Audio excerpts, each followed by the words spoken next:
There is a new Tolkien book, The Battle of Maldon together with the Homecoming of beorhtnoth. And forgive me if I'm not pronouncing that correctly. I know my pronunciation is sloppy as hell.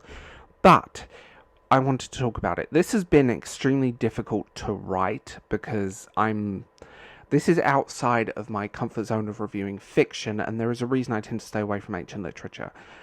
It's a bit of a passion of mine, but I've never talked about it on YouTube before. So let's start this episode. Before we get going, all of my links are down below. Please like, subscribe, and share, and do all the usual things that you do. So, what is this? The content of this 100 and something page novella is the Battle of Maldon, which is a 10th century Old English poem commemorating the battle in which Vikings prevailed in a raid against anglo-saxons near modern-day Maldon, England. The original text was found in the 1930s, and what's left of it is not a huge amount. It's 200 and something lines at most. Now, The Homecoming is a story by Tolkien which follows the battle itself and focuses on, I'm not even going to attempt to pronounce this because I keep failing, but it focuses on an anglo-saxon saint, and it's absolutely fascinating. These have been previously published, I want to say that, in some form or another, although the Battle of Maldon I don't think has been. I can't find a record of that, so forgive me if I'm wrong. But the Homecoming has been published in the Tolkien Reader Anthology in 1966, its own booklet in 1991, the Tolkien Tree and Life Collection 1975, and 2001. So if you own that, you own this. Where do I start with this? So, Tolkien himself considered the Battle of Maldon the last surviving fragment of ancient English heroism, basically.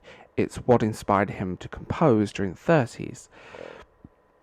His own verse dialogue and The Homecoming.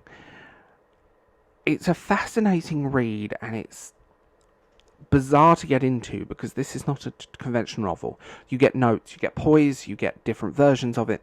It's all compiled into this, and is this an essential book? No. This is not an essential book of Tolkien's work, but it's a very good essential book of Tolkien's work. I have a passion for ancient literature, and I consider his translation of Beowulf the definitive version, although there are people that will disagree with me with that. And I've read through as much as I can of ancient literature over the years. I own countless books and countless... there's a shelf. There is two very large shelves dedicated to ancient literature, and footnotes and cliff notes and my own notebooks and all of this stuff. So it is a hobby. Tolkien's writing shines through, and the way that he writes this, he writes in verse, so it keeps it in a very stylistically similar to how it originally was. The poise is beautiful, the phrasing is gorgeous, and it's very quotable, which is a rare thing for me to say.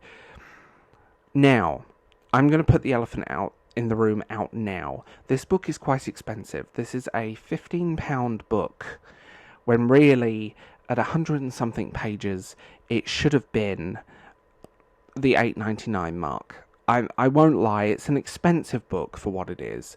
And sadly, in terms of book pricing, I do believe that the price has been amped up just because of Tolkien's name.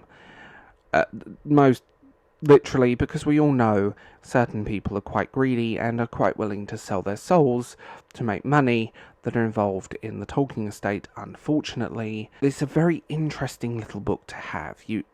You have this snapshot, this commemorative battle, and I'm interested because I'm learning Middle English and I'm learning phrases in Old English, so it's interesting as well there. When you start breaking it down, you get this picture of very much a forgotten part of British history. We've lost so much, and it's nice to have these little fragments of something that is 1,000 years old, close to 1,000 years old, let's be real. I've read a lot of his other books, from The Fall of Arthur, and like I said, Beowulf and countless others, and it's very interesting how he takes on the text. He makes it very readable. Is this the easiest book to read? No. Just because of the nature of this kind of verse writing. But ultimately, again, if you have a fascination with history, I think this book is definitely worth it. Well written, concise, with all the notes, all the history, a little bit of a snapshot of time, and kind of a forgotten mythology that we've lost over many centuries. Now, in my head, I maybe should have got this digitally or as a paperback. I don't think it's necessarily worth the money as a hardback, and I know that's a controversial opinion, but I'm very aware of how expensive books are for everyone right now, which is why most of my book collection comes from charity shops. But I'm not disappointed I read it. Again, my fascination with history comes through, and these sort of snapshots of these characters and this battle and just this little snapshot of time, I think is fascinating. Ironically, I spent part of my life not far from there, which is interesting because it's... given who my mother is, and I won't name her, it can be interesting because I've got countless books of literature, of poise, of things that have kind of crept into my collection over the years. And when you start looking into the history of Maldon, of this little part of England, and I mean Essex has a fascinating history anyway, but it's not just Fate 10 and white stilettos, let's be real. It just has this long-standing history, especially the coastal parts, and Maldon being first mentioned in 913 in the Anglo-Saxon Chronicles, and just this little snapshot of history, and I love it. I genuinely love it. I would give this book a good firm 8 out of 10, which is very high for me. It's very rare I go above that. But I think if you're interested in history, if you're interested in Anglo-Saxon history or Viking history or British history, full stop, this is the book for you.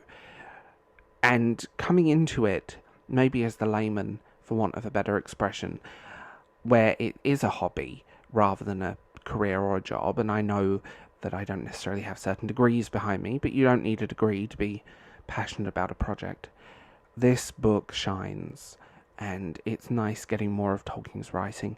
It's nice getting more of that in one concise volume, and that's why I like these books that they're publishing, because they're compiling everything into separate volumes and focusing on specific stories and specific moments, and this you get a nice roundup of the history and just a beautiful edition of the book.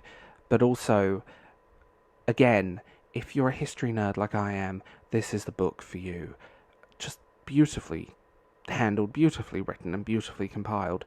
Again, the price point I think is way too high for what it is.